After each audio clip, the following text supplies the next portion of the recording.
So you've studied your ass off and step one is just around the corner and you're starting to feel those nerves start to kick in. Your palms are starting to get sweaty, your knees are weak, you feel like you're gonna puke, mom's spaghetti. You guys know the rap, but we don't wanna be like another Eminem lyric. Instead, we're gonna talk about how not to choke on the day of step one with these few tips that I promise you are gonna make you dominate on test day and also keep that confidence rolling.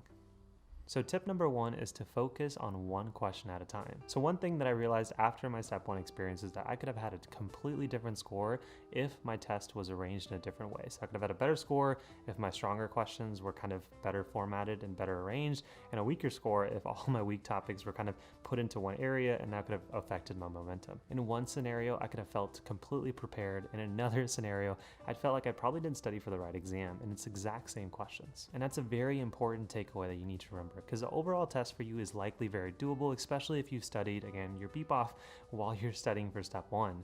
But you may just have an unlucky streak of questions where you just don't feel confident in, and it doesn't matter how many streaks of questions you had momentum in and you felt strong in, those weak questions are going to tend to linger in your mind. And so what that leads you to do is you go through this vicious cycle of saying this test is too hard, or self-deprecating yourself, or starting to second guess on all of your choices. So instead you need to focus on one question at a time. And to make the point, I want to share with you my actual experience on test one, how each individual block went. So block number one felt like completely doable. Block number two, I just kind of went into it and I felt very confident and strong. And so I was like, all right, I got this test. This got nothing on me. And then block number three hit and I just felt terrible. And I don't even remember block number four because I was so focused on thinking about block number three. And specifically, I was focused on, holy crap, I ruined it. My test score is gonna suck and I'm likely not gonna get the score that I wanted. But keep in mind, at this point, I only had taken about half the exam. Two of them I felt like I did really well. I can't remember block four, to be quite honest with you, but one of them really led me down the self-deprecating kind of vicious cycle that we already talked about. But thankfully, the younger version of myself is responsible for the reason this tip even exists, because when I had my lunch break after my fourth block, I remember going into the restroom, splashing some of my water in the face and said, God dang it, Lex, like, get it together.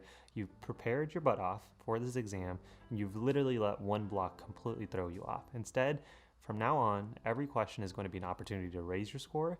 Anything you don't know is going to be an opportunity to possibly improve your score. And if you don't know it, shrug it off, move on to the next one. And so using that little pep talk, I kept going and going, and I started to feel the test again get back into my control. So don't be like me on test day, and instead get that same sense of control from the very start and keep it all the way through for the duration of the exam. Remember, when you start your first block, tell yourself one question at a time.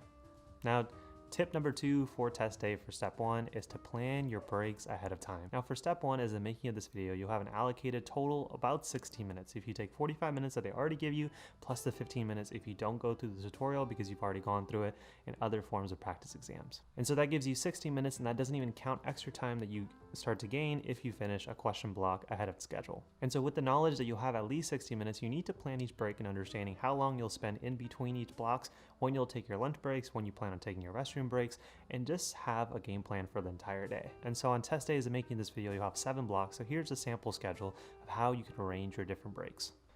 So after block 1, you could take a 5-minute break. After block 2, you can take another 5-minute break. After block 3, you could take a longer break for a bathroom break or a snack, take a 10-minute break. After block 4, this is typically where I recommend that you try to schedule in your lunch for about 20 minutes and use the restroom just to refresh. After block 5, make the breaks a little bit longer, so now 10 minutes all each. After block 5, make your breaks a little bit longer because you may be a little bit more tired. So a 10-minute break after block 5, after block 6, another 10-minute break, and you're done with the exam after you do block number 7. And as a pro tip, if you're feeling like me on test day and you start to feel that momentum and you're like, I feel great, I'm just gonna move on to the next block, don't do it. But as you've learned through my own experience, you have no idea how hard or how easy a block is going to be, and that can completely throw off your momentum, and that can even become more damaging, especially if your energy levels are already lower than they should be. So if you want to keep that sense of momentum, just focus on one question at a time. As soon as you finish a block, ideally you still have that sense of momentum, go take your break, get re-energized, and come back to the block that may be easier or hard, but regardless, you have the energy level ready to combat it. Now, test day tip number 3 is to plan for the test well the day before.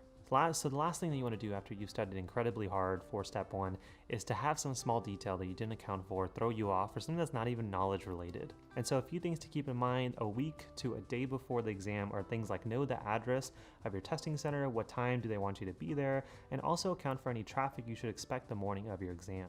Also keep mind of any documents that you need to bring, like your ID, driver's license, testing permits, or anything else that the testing center may have specifically for you. Next, you want to consider about what clothes you'll be wearing as well as bringing to the testing center. Most testing centers have a tendency of being on the colder end, so having a nice good jacket or warm clothing that you can easily also take off in case you start to become warm is super important. Also remember, don't go to step 1 in a suit. This is not one of those occasions where you dress for success. Next, and very important on the list, is to think about what food and beverages you'll be bringing.